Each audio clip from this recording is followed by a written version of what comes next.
Everyone knows that America is losing its independence as goods that used to be made here are displaced by foreign imports. In fact, America is in uncharted waters today.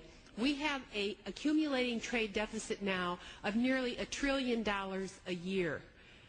Today, I want to talk a little bit about Super NAFTA and what the Bush administration is planning to lock NAFTA in even tighter in this country and across the continent.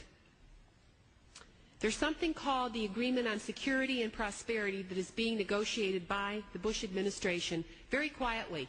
No hearings are being held in this Congress. Most Americans have never even heard of the term, but it really is the successor to NAFTA.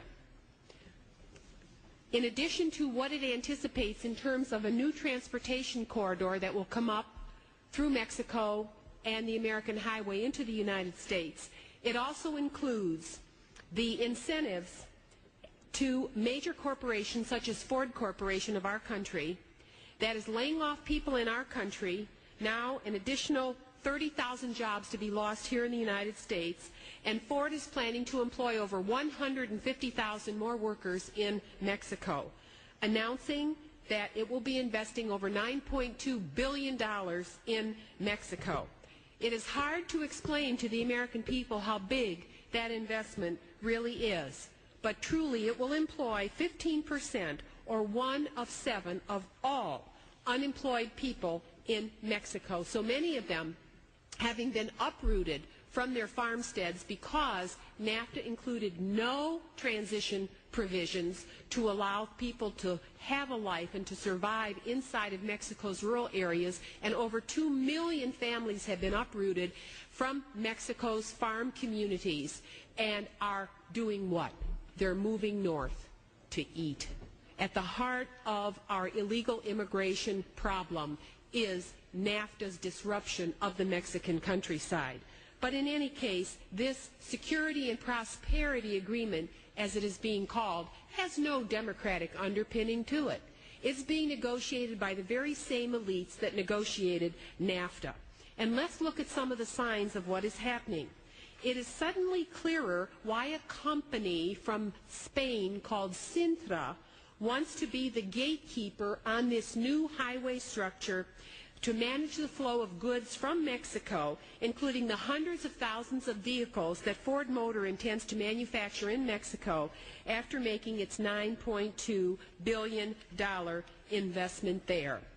Sintra is a subsidiary of Ferrovial, the Spanish transportation company founded by multi-billionaire Rafael de Pino, who is one of the richest people in the world.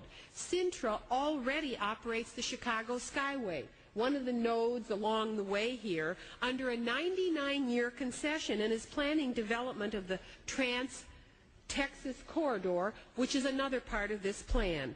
Sintra is a 50-50 partner with Macquarie Infrastructure Group, an Australian investment bank, in another place in America called Indiana, where the Indiana Turnpike, can you believe this, has been leased to a foreign interest. And we're told that Ohio, the state that I represent, might be the next state to unwisely rent one of its major assets to a foreign nation.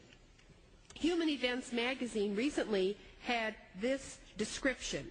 It said the North American Super Corridor Coalition is a not-for-profit organization dedicated to developing this international integrated multimodal transportation system along the international mid-continent trade and transportation corridor. Where does that sentence say anything about the United States? Still, this group has received $2.5 million in earmarks from the U.S. Department of Transportation to plan this NAFTA superhighway as a 10-lane limited access road plus passenger and freight rail lines running alongside pipelines originally laid for oil and natural gas. One glance at the map of the NAFTA superhighway on the front page of NASCO's website will make clear that the design is to connect Mexico, Canada, and the United States into one transportation system. But guess what's going to happen? If you look at what's going on in Mexico, guess where Mexico is getting most of the parts to put into their production? Not from the United States. They're getting them from China.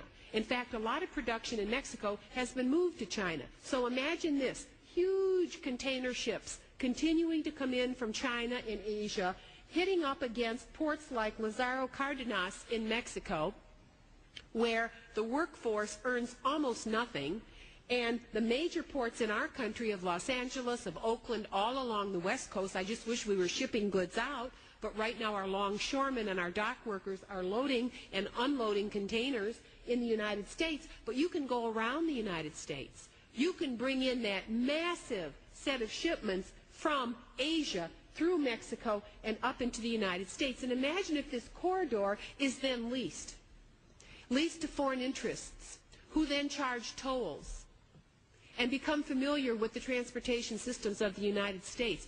This is the heart of America. This can displace every other major transportation system that we have if this is locked in piece by piece, and we have plenty of evidence that that is exactly what is going on already as an underpinning to this agreement that's being called security and prosperity. My question is, how much democracy will that agreement actually have in it? Will it be prosperity for all, or just for people who are rich enough to own global companies like Sintra that will invest anywhere, don't know the people in our communities, frankly don't care, and are willing to move production anywhere? The people of the United States had better wake up. We better ask ourselves, why are Americans having to work so hard for less? Why is it more expensive for them to send their children to college and then those kids graduate with huge debts? Why isn't your pension plan secure? Why are you having to pay so much more for health care?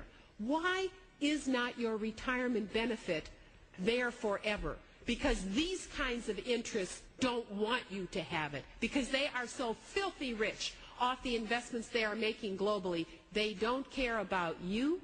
They don't care about this country. They don't care about where you come from. And my friends, they don't care about democracy.